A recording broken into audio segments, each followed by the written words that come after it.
froze my accounts so that I stopped funding William Ruto. The fourth administration locked all my businesses so that I stopped giving money to William Ruto. I put serious money into his campaign. I am not the kind of man to go asking William Ruto to give me any money. In any case, let me ask you a question. William Ruto should make up his mind how much money I'm supposed to have asked. His chief propagandist, Dennis Itumbi, wrote, and it's there, I have a copy, I will give it to you, that I'm asking for 6.5 billion. Okay? His Mr. Fix-It, Kimani Ichung'wa, went to Europe in an interview and said, I'm asking for 8 billion. William Ruto says, I'm asking for 10 billion. Between his Mr. Fix-It and his chief propagandist and William Ruto, can't they sit down and agree the figure that rigathe gachagua is supposed to have asked for? So, I want to explain to you that is nothing like that. It was just a narrative he wanted to bring to the mountain because he needed to explain to them. Because he committed himself that he would never humiliate his deputy. He went beyond got rid of me. He needed something to tell the people of the mountain. But of course everybody knows it's a lie, because if that was true, it should have come in the impeachment. Again, let me tell you, Rogers. But I have to ask you, because you're equally on record in public mentioning that President William Ruto offered you 2 billion Kenya shillings to resign ahead of the impeachment in October. Yes. So isn't that a counter-narrative? No. I talked before. He talked the other day. Okay. I have not talked after he has talked. So your claims are true? I said he talked to me. He sent a very senior officer in government. When he called me myself when we disagreed and said, I cannot work with you. I would like you to resign. And if you don't, I'll impeach you. And later on in the interview, I'll tell you why we disagreed. And he said, instead of you going home empty-handed, and since you assisted me, I would like you to go with your retirement package, and I can get you some money to get you started off, like 1.5, 2 billion. I told him to go to hell. I'm not interested. I'm priceless.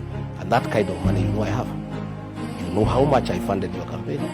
I am not a man to be given 2 billion shillings. You know what the kind of money I am into. And therefore, I said, fine. He sent a very senior officer to come and see me. On Thursday, when the National Assembly resolved that I should be impeached by going to the Senate, that Friday morning, he sent a very senior officer to come and see me. And he gave me his terms. And again, it's my ethics, because I don't record people. I recorded that conversation, giving me that offer from the first. And have that record. So the senior official was speaking for the president? Yeah, he sent me. The following day. But you know the burden of proof lies with the accuser. We need to see this. No problem. Okay. No problem. The following day,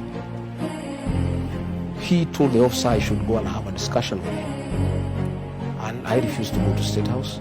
He suggested I go to his hotel, the Western Hotel. I refused. And we met somewhere along State House Road in one of the safe houses run by the National Intelligence Service.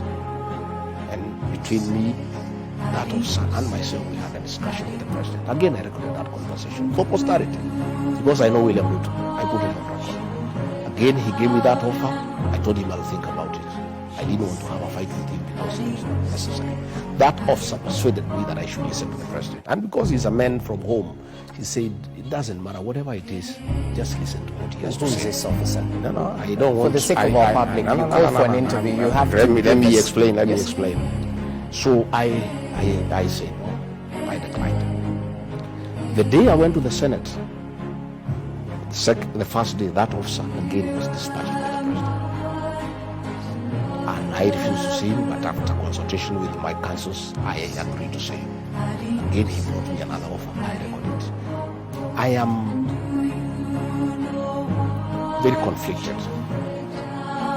That officer is an innocent man. He's an emissary of the president. He is in service. If I expose him now, he will lose his job. He will be in very difficult circumstances. So, on discussion with my family and lawyers, we have agreed that when he retires, and it's not too long from now, will be able to release that information. And I've done that because I know his family, and I don't want to jeopardize his position. And because he did not come on his free will, he serves the president and he cannot be able to argue with him. I'll have that information. It's ready, it's well stored, and I would like to tell these people not to try to come and raid here to get it. It's not here. I've stored it nicely with somewhere, and it's in good position. Allow me to reel you in, because you're a truthful man, as you say. At the end of the day, if you're giving us allegations, you have to substantiate. I don't understand. I have told you, because when the president went to that interview, he was asked to substantiate. He refused to substantiate. I have done a lot of substantiation. I've explained to you why I don't want to receive the information now. But I will release the information because it's for public information, so that between me and the president, people can know who is right and who is not right and who is lying to the people of Kenya. You know what your critics are saying? Yeah. Since you heavily funded the presidential campaigns in the Mount Kenya region, that you're asking of this 10 billion, or is it 6.5 billion, whichever the figure, was simply a way of returning your investment. You well know how politics in Kenya I don't think so, because when I was funding the president, there was no issue. If I needed my money back from him or whatever it is we discuss, I have not asked the president to refund me the money. I'm a leader. That was an investment in the presidential campaign. He was president, I was running it. I too had a responsibility, to spend money on the campaign. And that's why I'm saying I'm not the kind of person to ask him for money. And he knows that, because I'm an astute businessman who have worked for many years and made my own money. And I was in the campaign on my own violation. The president did not force me to be the campaign.